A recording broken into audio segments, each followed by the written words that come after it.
आप सभी को आचार्य सुशील कुमार की ओर से सुप्रभात। मैं आप सभी को मैथिली शरण रुचि द्वारा रचित केकई का अनुताप पाठ से पद्यांश पढ़ा रहा हूँ।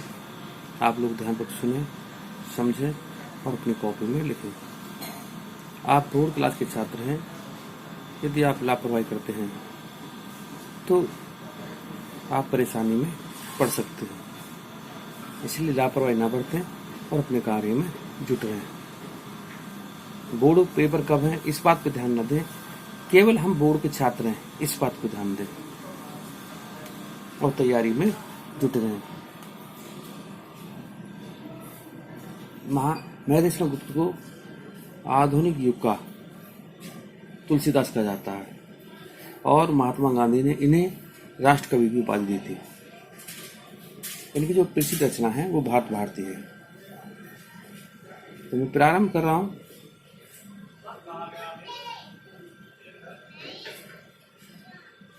पद्यांश। दुर्बलता का ही चिन्ह विशेष शपथ है, दुर्बलता का ही चिन्ह विशेष शपथ है, पर अबलाजन के लिए कौन सा पथ है। यदि मैं उकसाई गई भरत से हूँ तो पति समान ही स्वयं पुत्र को खूं। ठहरो मत रोको मुझे, ठहरो मत रोको मुझे, कहूँ सुन लो। पाओ यदि उसमें सार तो सब चुन लो। करके पहाड़ सा पाप मौन रह जाऊं, राई भर भी अनुताप ने करने पाऊं।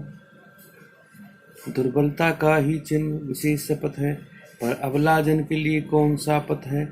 यदि मैं उकसाई गई भरत सी हूँ तो पति समान ही स्वयं पुत्र को खूं। ठहरो मत रोको मुझे, कहूँ सुन लो। यदि पाओ उसमें कुछ सार सुन लो।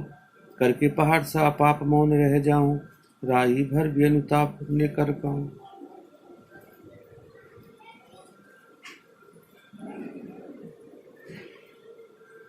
केकई कहती हैं कि कसम खाना दुर्बलता की निशानी है। शपथ माने कसम, शपथ खाना या कसम खाना से दुर्बलता की निशानी है। पर अबलाजन के लिए, लेकिन एक अबला स्त्री के लिए, लेकिन एक अबला स्त्री के लिए कसम खाने के अलावा कौन सा दूसरा रास्ता है। एकमात्र कसम खाना ही उसके पास रास्ता है। तो वो कह रही, यदि मैं उकसाई कहा, यदि मैं भरत के द्वारा उकसाई गई हूँ, बहकाई गई हूँ,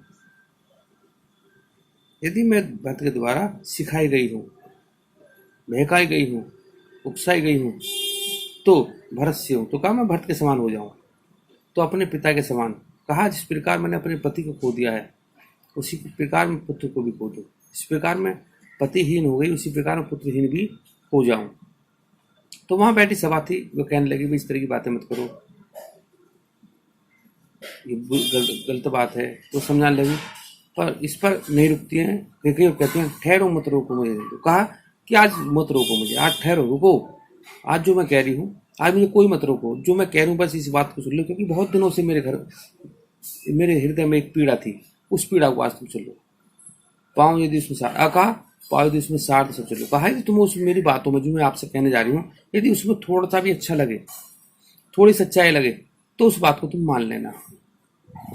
करके पहाड़ सा पाप, कहा कि मैं पहाड़ जैसा पाप करके शांत रह जाऊं, पहाड़ से पाप करके शांत रह जाऊं, राई भर के अनुताप। और कहा राई के दाने के बराबर पश्चाताप भी ना कर पाए। देखिए इसमें अब लिखा है पद्यांश की रचना एवं रचनाकार का नाम या उपयुक्त पद्यांश का संदर्भ लिखिए। ये दो तरह से आता है क्वेश्चन, पद्यांश की रचना या रचनाकार का नाम। अब हम आपको बता दें कि पद्यांश और पद्यांश की रचना का नाम, जैसे आपको पता है, आप रोजाना पढ़ रहे हैं, पद्यांश का जो नाम है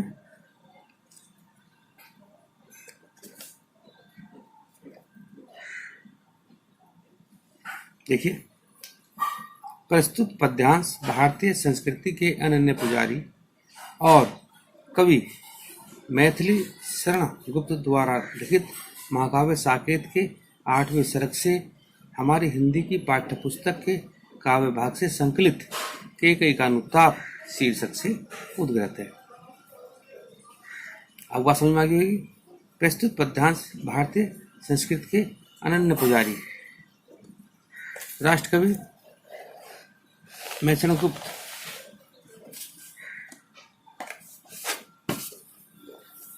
जी द्वारा रचित केकई के अनुताप नामक पाठ से लिया गया है।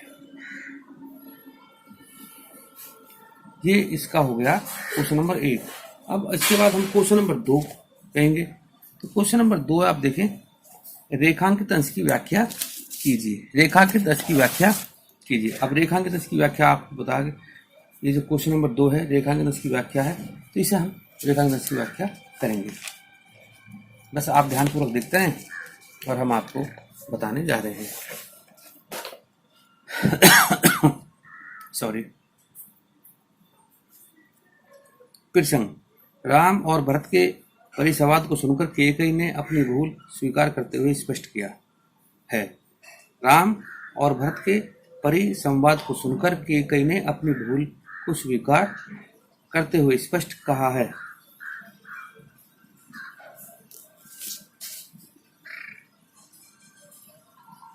सौगंध खाना, देखो व्याख्या है। मैथिली शरण गुप्त जी कहते हैं कि केकई कह रही हैं कि सौगंध खाना यद्यपि व्यक्ति की कमजोरी का प्रमाण है, फिर भी मुझ अबला के लिए सौगंध खाकर अपनी बात को प्रमाणित करने के अतिरिक्त और कोई उपाय नहीं है। कहा कि सौगंध खाना कमजोरी निशानी है, लेकिन एक अबला स्त्री के लिए और अपनी बात को सिद्ध करने के लिए इसके अलावा कोई और रास्ता नहीं है। इस प्रकार सौगंध खाते हुए केकई ने कहा, वास्तविकता यह है कि इस कार्य के लिए भरत ने मुझे नहीं उकसाया। यदि कोई इस बात को सिद्ध कर दे तो मुझे भरत के इस कार्य के लिए प्रेरित किया है, तो मैं पति के समान अपने पुत्र को भी खो दूं, अर्थात मैं इस प्रकार पतिहीन होगी उस प्रकार मैं पुत्रहीन भी हो जाऊं। ये इसमें बस इतना ही, इसका जो आंसर है ये यहाँ तक है। आप ध्यान दें, दोबारा देख लें व्याख्या इसकी। मैथिली गुप्त जी कहते हैं कि केकई कह रही हैं कि शपथ खाना या सौगंध खाना यद्यपि व्यक्ति की कमजोरी का प्रमाण है, फिर भी मुझ अबला के लिए सौगंध खाकर अपनी बात को प्रमाणित करने के लिए इसके अतिरिक्त कोई उपाय नहीं है। इस सौगंध खाते हुए केकई ने कहा कि वास्तविकता यह है कि इस कार्य के लिए भरत ने मुझे नहीं उकसाया। यदि मुझे इस कार्य को कोई इस बात को सिद्ध कर दे कि मुझे भरत ने इस कार्य को उकसाया है, प्रेरित किया है, तो मैं पति के समान अपने पुत्र को भी खो दूं, अर्थात इस प्रकार मैं पतिहीन होगी उस पर पुत्रहीन भी हो जाऊं। इसका दूसरा उत्तर है। अब हम आगे चलेंगे। देखिए,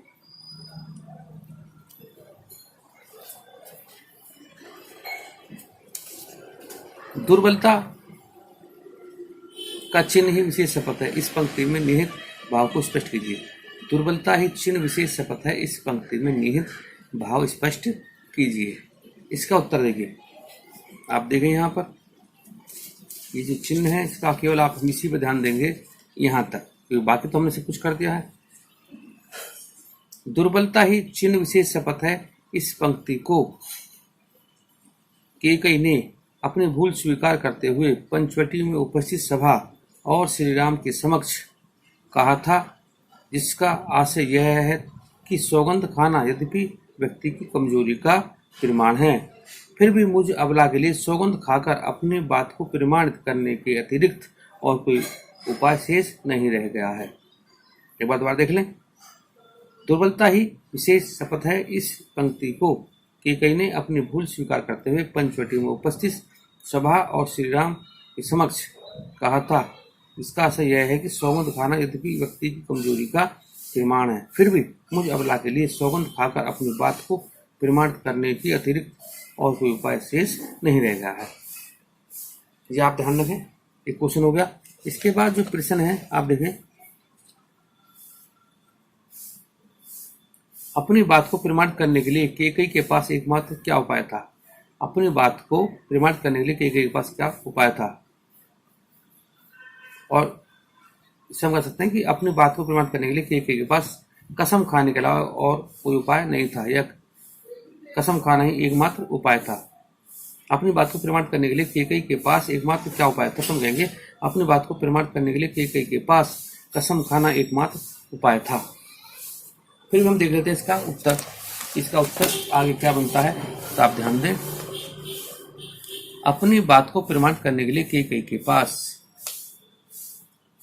अपनी बात को प्रमाणित करने के लिए केकई के पास एकमात्र उपाय शपथ खाकर अपनी बात कहना ही था। आप समझ गए होंगे। इसके बाद एक क्वेश्चन और रहेगा इसका, आप इसका और ध्यान दिए। अपने पाप और पश्चाताप के संदर्भ में केकई ने क्या कहा है। अपने पाप और पश्चाताप के संदर्भ में केकई ने क्या कहा है, तो इसे हम कह सकते हैं कि अपने पाप